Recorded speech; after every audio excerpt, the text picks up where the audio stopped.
नमस्कार दोस्तों। आपने भी अगर जावेद अख्तर और मुफ्ती शमाइल नदवी के बीच डज गॉड एग्जिस्ट्स वाले डिबेट को, जो लल्लन टॉप चैनल पर उपलब्ध है, देखा होगा, और अगर आपको लगता है कि मुफ्ती साहब के आर्ग्यूमेंट्स ज़्यादा मजबूत थे, तो यहाँ मैं उनके हर एक आर्ग्यूमेंट का जवाब दूंगा। ये दार्शनिक और तार्किक आपत्तियां हैं, किसी आस्था पर व्यक्तिगत हमला नहीं है। और खुद मेरा गॉड को लेके क्या ओपिनियन है, ये मैं वीडियो के आखिर में बताऊंगा, तो पॉडकास्ट को आखिर तक ज़रूर सुनें। मुफ्ती जी का पहला तर्क है कि गॉड मेटाफिजिकल हैं। साइंस सिर्फ फिजिकल चीज़ों को टेस्ट करती है, इसलिए गॉड ना तो लैब में साबित हो सकता है ना खारिज। तो गॉड को साइंस से साबित या खारिज नहीं करना चाहिए। मुफ्ती जी के इस बात का जवाब ये है कि अगर गॉड फिजिकल है ही नहीं, मेटाफिजिकल है, और उसका कोई भी कृत्य फिजिकल वर्ल्ड में महसूस नहीं किया जा सकता, तो ऐसे गॉड को मानने या न मानने से क्या फ़र्क, क्योंकि गॉड का तो इस संसार में कोई इंटरफेरेंस ही नहीं रह जाएगा। यानी कि गॉड से कोई भी दुआ करने का कोई फायदा नहीं, क्योंकि गॉड इस फिजिकल वर्ल्ड पे कोई असर नहीं डाल सकता। और अगर गॉड फिजिकल वर्ल्ड में इंटरफेयर कर सकता है, तो उसे साइंटिफिक तरीके से ऑब्जर्व किया जा सकता है। लेकिन मुफ्ती जी के तर्क से लगता है, मुफ्ती जी ने स्वयं मान लिया है कि गॉड इस संसार में कोई हस्तक्षेप नहीं कर सकता, ना ही उससे कोई दुआ करने का कोई लाभ है। 2. Contingency argument. ये मुफ्ती जी का दूसरा और सबसे महत्वपूर्ण तर्क है। इसके अनुसार दुनिया में हर चीज़ कंटिंजेंट है, यानी कि अपने अस्तित्व के लिए दूसरे किसी कारण पे निर्भर है। वो दूसरा कारण किसी तीसरे पे निर्भर है।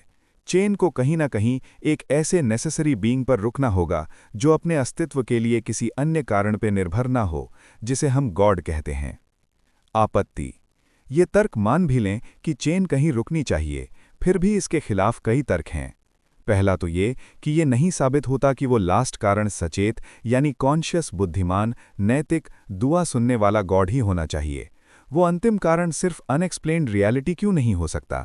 मतलब कंटिंजेंसी आर्ग्यूमेंट देवताओं वाले धर्म का विशेष गॉड नहीं साबित करता, बस कुछ अल्टीमेट रियलिटी है, यहीं तक सीमित रहता है। दूसरा तर्क ये है कि हर चीज का कारण होना जरूरी है, ये अजम्पशन भी सवाल में है।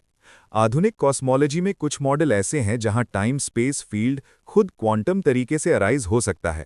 वहां हमारी कॉजल इंट्यूशन सीधे अप्लाई नहीं होती। कंटिंजेंसी आर्ग्यूमेंट के खिलाफ तीसरा तर्क ये है कि अगर गॉड खुद नेसेसरी हैं और गॉड बिना किसी बनाने वाले के हो सकता है, तो ये यूनिवर्स खुद बिना किसी बनाने वाले के क्यों नहीं हो सकता? अगर आप एक अनकॉज्ड रियलिटी मान सकते हैं, तो हम भी यूनिवर्स या लॉज या मल्टीवर्स को ही फंडामेंटल मान सकते हैं।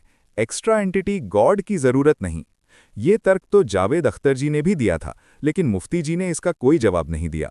अगर आप भी मुफ्ती जी के सपोर्ट में हैं, तो मेरा क्लेम ये है कि इस यूनिवर्स को गॉड ने बनाया, लेकिन वो इस चेन का एंड नहीं है। गॉड को एक बहुत बड़े दानव ने बनाया है, और वो दानव ही वो एंटिटी है जिसे किसी ने नहीं बनाया। उस दानव ने गॉड से बोला कि तुम एक यूनिवर्स बनाओ और उसमें इंसानों को बनाओ। फिर गॉड ने बड़े रहमदिली से ये दुनिया और इंसानों को बनाया, लेकिन दानव बार बार भूकंप, महामारी, बाढ़, नरसंहार करवा के गॉड के साथ खेलता है और मजे लेता है। गॉड कोशिश करता है कि इस दुनिया में भले लोगों के साथ अच्छा हो और बुरे लोगों के साथ बुरा, लेकिन दानव भले लोगों के साथ बुरा और बुरे लोगों के साथ अच्छा करके अपने बनाए गॉड की बेबसी से खेलता है। अब मेरे क्लेम में भी एक लास्ट एंटिटी है जो कि दानव है और नॉन कॉन्टिंजेंट है। तो क्या आप मेरा क्लेम मानेंगे? अगर आप मेरा क्लेम नहीं मानेंगे, तो मैं आपका क्लेम क्यों मानूं? कंटिंजेंसी आर्ग्यूमेंट के खिलाफ चौथा तर्क बौद्ध दर्शन से आता है। बौद्ध दर्शन के अनुसार दुनिया में सारी चीजें एक दूसरे पर इंटरडिपेंडेंट है, यानी कि ए बी पर निर्भर है और बी सी पर, और कहीं ना कहीं सी खुद ए पर निर्भर होता है। जैसे तालाब में पानी बारिश से आता है, बारिश में पानी बादल से, पर खुद बादल में पानी उसी तालाब से वाष्पीकृत होकर जाता है। अर्थात संसार कोई चेन या श्रृंखला नहीं है, ये एक सर्कल या लूप है। अब इस संसार का आखिरी कारण ढूंढना ऐसा है जैसे कोई पूछे कि किसी सर्कल का आखिरी पॉइंट कौन सा है। 3. मुफ्ती जी का तीसरा क्लेम है कि जुल्म, युद्ध, यौन शोषण वगैरह इंसान की गलती और फ्री विल हैं। गॉड ने सिर्फ पॉसिबिलिटी बनाई, यूज करना या न करना इंसान पर है। इसलिए मुफ्ती जी के अनुसार एक सर्वशक्तिमान और रहमदिल गॉड का अस्तित्व है। लेकिन नेचुरल ईविल का क्या? भूकंप, सुनामी, जेनेटिक बीमारी, कैंसर, छोटे बच्चों की मौत, यहाँ किसी इंसान की फ्री विल ही नहीं थी। ये सब तो बिना किसी इंसान के फ्री विल के होने वाली घटनाएं हैं। अगर गॉड सर्वशक्तिमान और दयालु हैं, तो कम से कम नेचुरल सफरिंग्स क्यों नहीं रोकते? एक लविंग शक्तिशाली गॉड किसी बच्चे पर होने वाले भीषण अत्याचार को रुकवाने के लिए गॉड एक हल्का सा हस्तक्षेप भी नहीं करता, जबकि खुद कहा जाता है वो हर सेकंड हर चीज जानता और कर सकता है। अगर मैं किसी क्राइम को आसानी से रोक सकता हूं और न रोकूं, तो सेक्युलर एथिक्स के अनुसार मैं भी कुछ हद तक जिम्मेदार हूं। फिर गॉड को पूरी तरह बरी कैसे किया जाए? आखिर में मुफ्ती साहब रिवॉर्ड पनिशमेंट मिल जाएगा वाला जवाब देते हैं। ये फ्यूचर स्पेक्यूलेशन है। अभी जो रियल सफरिंग है उसे जस्टिफाई नहीं कर देता।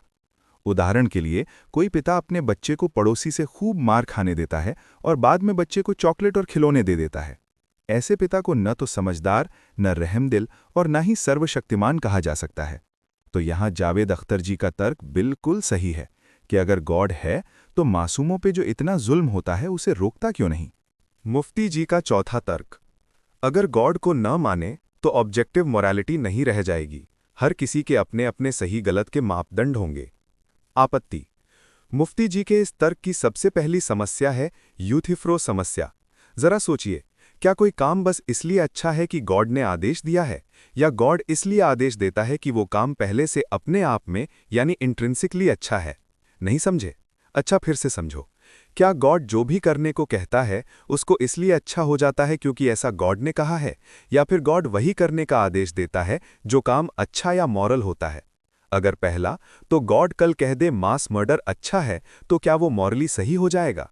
अगर दूसरा, तो मोरालिटी गॉड से इंडिपेंडेंट है, यानी मॉरल स्टैंडर्ड गॉड से बाहर है, तब वो स्टैंडर्ड इनफ है, गॉड एक्स्ट्रा अजम्पशन लगने लगता है। इतिहास में slavery, caste discrimination, religious killings जैसे काम अक्सर ईश्वर की इच्छा कहकर जस्टिफाई किए गए। मतलब गॉड क्लेम खुद कभी-कभी इमॉरल एक्ट्स को कवर दे देता है। लेकिन आज सभी सभ्य समाज बिना गॉड के आदेश के इन्हें गलत मानता है, अर्थात सही गलत का निर्णय इंसान खुद बिना किसी गॉड के कर सकता है। अब मुफ्ती जी के ऑब्जेक्टिव मोरालिटी वाले तर्क का जवाब यह है कि मोरालिटी इंसान के करुणा से आती है। तमाम कमियों के बाद भी इंसान में करुणा कहीं ना कहीं होती ही है, जिसके आधार पर सही गलत का फर्क आसानी से किया जा सकता है। मुझे उम्मीद है कि आप दर्शकों में से अगर कोई गॉड के होने पर यकीन करता है तो मेरे तर्कों का जवाब कमेंट बॉक्स में देगा। और अगर आप भी मेरे तर्कों से सहमत हैं तो अपने विचार कमेंट बॉक्स में लिखिए, वीडियो को लाइक कीजिए, चैनल को सब्सक्राइब कीजिए और ज़्यादा से ज़्यादा शेयर कीजिए। और जैसा कि मैंने बोला था कि गॉड को लेके मेरा क्या ओपिनियन है वो मैं वीडियो के लास्ट में बताऊंगा। तो मेरा ये मानना है कि निश्चित तौर पे गॉड की जो प्रचलित मान्यता है उसे मैं नहीं मानता। अगर कोई व्यक्ति कहे कि गॉड इंसान की दुआ सुनता है और उसके मुताबिक दुआ करने वाले की इच्छा पूरी करता है, तो ऐसे गॉड को मैं नहीं मानता। क्योंकि ये मेरा चैलेंज है कि अगर मैं ज़मीन पे एक छोटी सी लाइन खींच दूं और दुनिया के सभी धर्मों के 1,000 लोग अपने अपने गॉड से दुआ करें कि वो लाइन अपने जगह से खिसक जाए, तो भी किसी के दुआ करने से वो लाइन अपने जगह से 1 भी इंच नहीं खिसकेगी। हाँ, यदि कोई गॉड की परिभाषा ही बदल दे, जैसे कोई कहे दुनिया और इंसान जिन सनातन नियमों पे चालता है वो नियम ही गॉड हैं, तो फिर अलग बात है। लेकिन जो प्रचलित गॉड की परिभाषा है उसे मैं नहीं मानता। अगर आप गॉड के विषय में मेरा कोई और विचार जानना चाहें या अपना विचार देना चाहें तो कमेंट ज़रूर करें। धन्यवाद।